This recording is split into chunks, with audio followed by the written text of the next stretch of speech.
আজ আমি তৈরি করেছি খুব সহজ পদ্ধতিতে আমাদের সকলের পছন্দের আম কাসুন্দি। এই গরমকালে দুপুরে ভাতের পাতেও ভালো লাগে, তাছাড়া যে কোনো স্ন্যাক্সের সাথেও কিন্তু একটু কাসুন্দি আমাদের লাগেই। ভীষণ সুন্দর, ভীষণ লোভনীয়, কোনো রকম কেমিক্যাল ছাড়াই অনায়াসেই বাড়িতে তৈরি করে নিতে পারবেন। কোনো রকম ঝামেলা হয় না, একবার বানিয়ে সারা বছর ধরে খেতে পারবেন, শুধু মাঝে মধ্যে একটু রোদে দিলেই হবে। তাহলে চলুন শুরু করা যাক। নতুন পুরনো সব বন্ধুদের আমার অনেক অনেক ভালোবাসা জানিয়ে আজকের রেসিপি শুরু করি। নতুন যেসব বন্ধুরা আজ প্রথম এসেছেন, প্লিজ বন্ধুরা আমার চ্যানেলটা সাবস্ক্রাইব করে আমার পাশে থাকুন। কাসুন্দি বানানোর জন্য এখানে দেখুন বন্ধুরা, আমি দুটো কাঁচা আম নিয়ে নিয়েছি।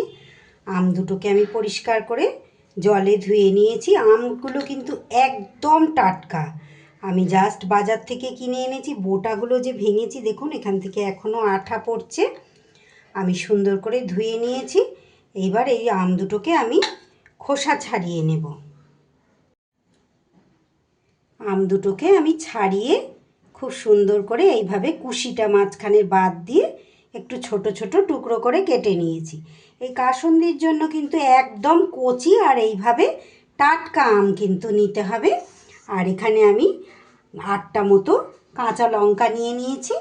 এইবার আমি একটা মিক্সির বাটির মধ্যে আমের টুকরোগুলো দিয়ে নেব। সব আমের টুকরোগুলো বাটিতে দিয়ে দিয়েছি, সেই সাথে কাঁচা লঙ্কাগুলো। এটা একটা পেস্ট তৈরি করে নেব। পেস্ট তৈরি করে নিয়ে ফিরে আসছি। আম আর কাঁচা লঙ্কা একসাথে কিন্তু আমি এইভাবে মিহি পেস্ট তৈরি করে নিয়েছি। এইবার যেটা করতে হবে, একটা থালার মধ্যে আমি আম আর কাঁচা লঙ্কার পেস্টটা তুলে নেব। তার আগে আমি এখানে 60 গ্রাম কালো সর্ষে, এই সর্ষেটাও কিন্তু যেন নতুন হয়, বহু পুরনো যাতে না হয়। আমি কিন্তু শুধু কালো সর্ষে নিয়েছি। এখানে 5 টেবিল চামচ কালো সর্ষে আছে, আর ওজন মাপে এটা কিন্তু 60 গ্রাম আছে। আমি এটা 30 মিনিটের মতো রোদে দিয়ে রেখেছিলাম। অবশ্যই চেষ্টা করবেন এটা রোদে দিয়ে তৈরি করার। এটা কিন্তু রোদে না দিলে হালকা করে উনুনে বা মানে গ্যাসের আঁচে আর কি একটু গরম করে নিতে পারেন, হালকা করে। কিন্তু তবে গরম করে নেওয়ার স্বাদ আর এই কাঁচা সর্ষের পেস্টের স্বাদ কিন্তু একদম আলাদা হবে। জল না দিয়ে এই সর্ষেটাকেও আমি গুঁড়ো করে নেব মিক্সিতে। অর্ধেকটা কালো সর্ষে, অর্ধেকটা সাদা সর্ষে কিন্তু আপনারা নিতে পারেন। যেহেতু কালো সর্ষের ঝাঁঝটা বেশি, তাই আমি কিন্তু পুরোটাই কালো সর্ষে নিয়েছি। সর্ষেও কিন্তু এইভাবে আমি একদম মিহি করে গুঁড়ো করে নিয়েছি। এইবার সব কিছু আমি একটা পাত্রে ঢেলে নেব। প্রথমে সর্ষের যে গুঁড়োটা করে নিয়েছি সেইটা দিয়ে দিলাম। এইবার আম কাঁচা লঙ্কার পেস্টটাও এর মধ্যে দিয়ে দেব।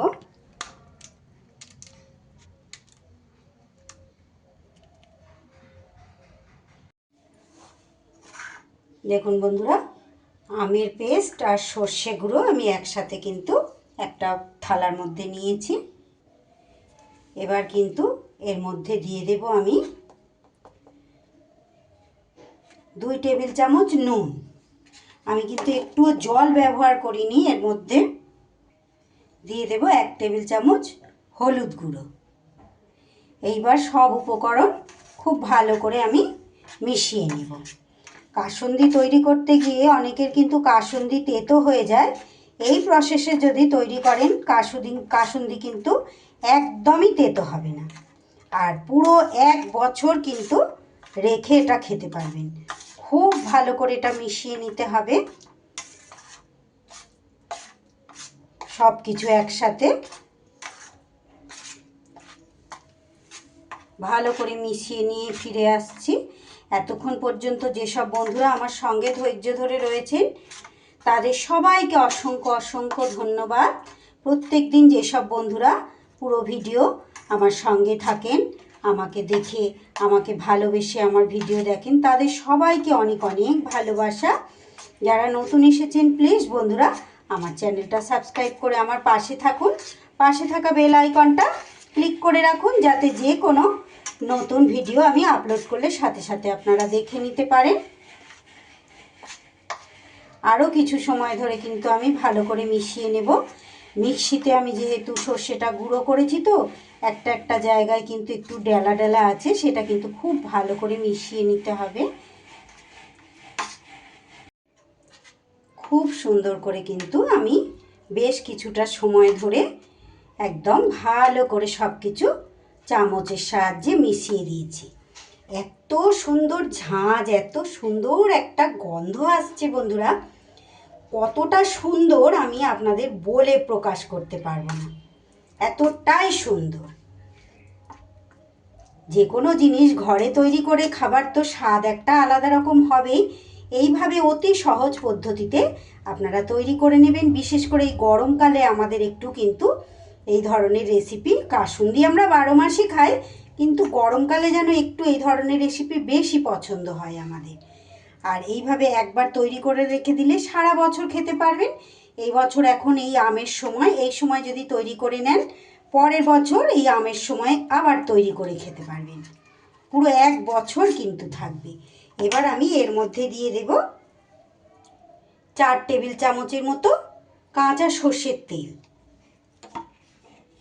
কেনা কাসুন্দিতে তো আমাদের কেমিক্যাল থাকবেই থাকবে, কিন্তু ঘরের বানানো জিনিসের কিন্তু স্বাদ একদম আলাদা। খুব ভালো করে তেলটাও আমি মিশিয়ে দিলাম। বিভিন্ন রকম স্ন্যাক্সের আইটেমে কিন্তু আমাদের এরকম কাসুন্দি দরকার হয়। তাছাড়া গরম ভাতে কিন্তু খেতে এটা দারুণ লাগে। এবার আমি একটা কাঁচের বয়াম নিয়ে নিয়েছি, কাঁচের শিশি আর কি, এর মধ্যে ভরে নেব অল্প অল্প করে তুলে। কাঁচের জিনিসে যে কোনো আচার বা এই ধরনের জিনিস রাখলে কিন্তু বেশি ভালো থাকে।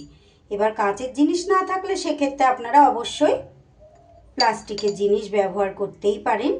এইভাবে কিন্তু আমার মা তৈরি করে রাখতেন, সারা বছর কিন্তু ভালো থাকে। আর এই আচার ধরনের রেসিপি অনেক কিছু আচার, মানে এই রকম কাসুন্দি, টক আচার, মিষ্টি আচার, অনেক রকমের আচারের রেসিপি কিন্তু বন্ধুরা আমার চ্যানেলে দেয়া আছে, আপনারা চাইলে দেখে নিতে পারেন।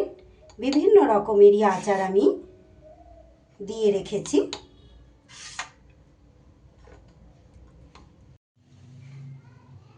কতটা সুন্দর দেখতে হয়েছে তাই না বন্ধুরা?